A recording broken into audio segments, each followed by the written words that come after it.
Desde la Fundación Aquae me pidieron hace unos días que hablara de física, de ciencia y de sus límites, de sus fronteras, y especialmente que hablara de agua. Y claro, cuando pensamos en física y especialmente cuando pensamos en las fronteras de la física, solemos acordarnos de agujeros negros, ondas gravitatorias, neutrinos o el bosón de Higgs.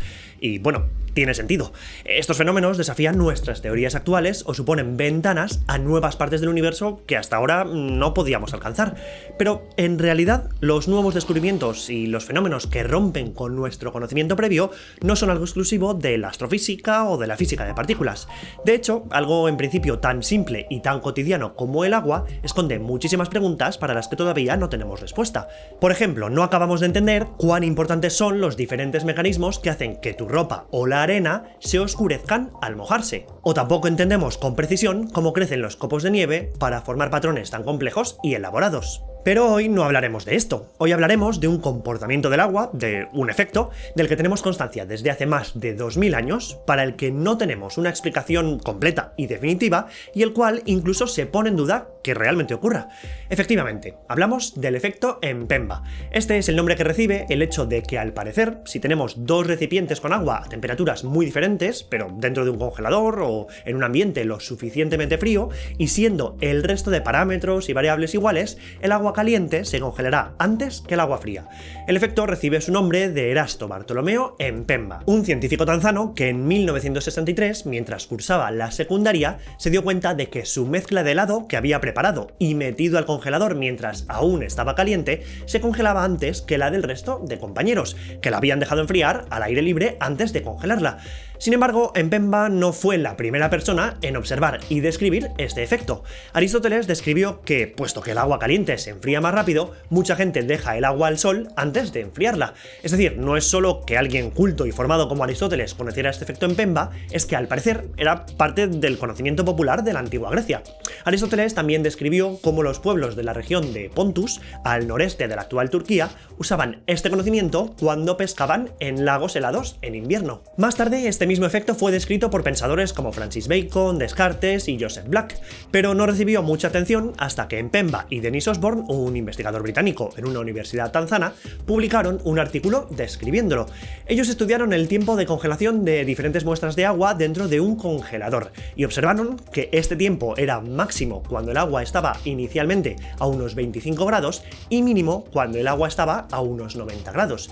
Sin embargo, estudios más recientes, donde se ha cuidado con más detalle las variables iniciales, como la temperatura inicial del agua, la cantidad de gas u otras sustancias disueltos en ella, el tamaño, la forma y el material del recipiente que contiene el agua o incluso la temperatura del congelador, han visto que no pueden replicar los resultados obtenidos por Mpemba y Osborne.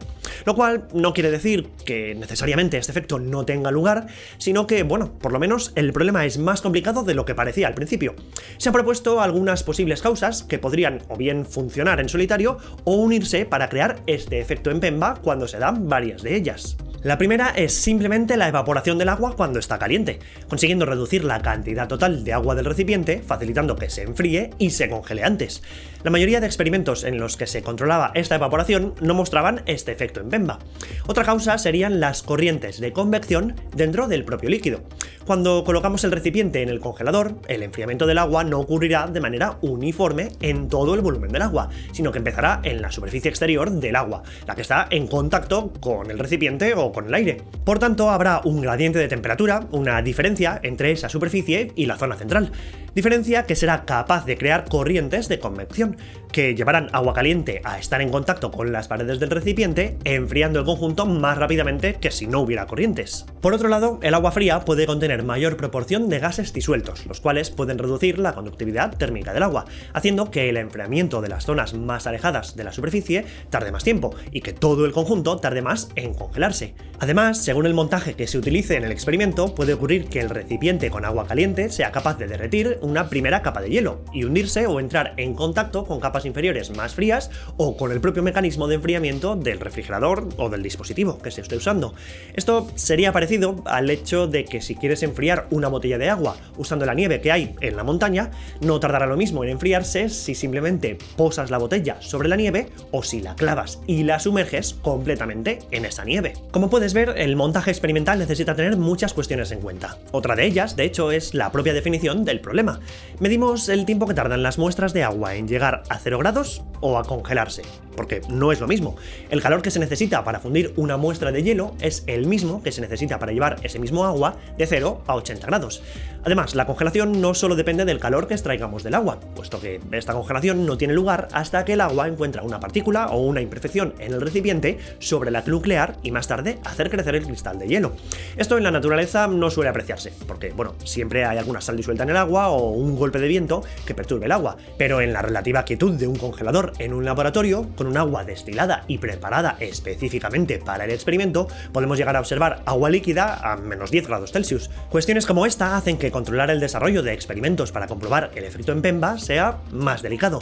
Y aunque este efecto no sepamos exactamente cómo funciona o si es válido, tiene algunas similitudes con otro efecto que sí entendemos, como es el efecto Leidenfrost.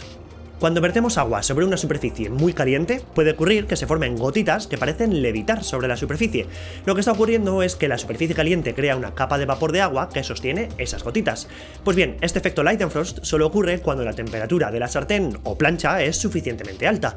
A menor temperatura, el agua simplemente se irá calentando y evaporando poco a poco. Por tanto, ocurre que una superficie a mayor temperatura evaporará agua más lentamente. En definitiva, lo que quiero decir con todo esto es que la nueva física y la nueva ciencia no está solo en galaxias lejanas o aceleradores de partículas descomunales, sino que también puede estar en algo tan aparentemente sencillo como un vaso de agua.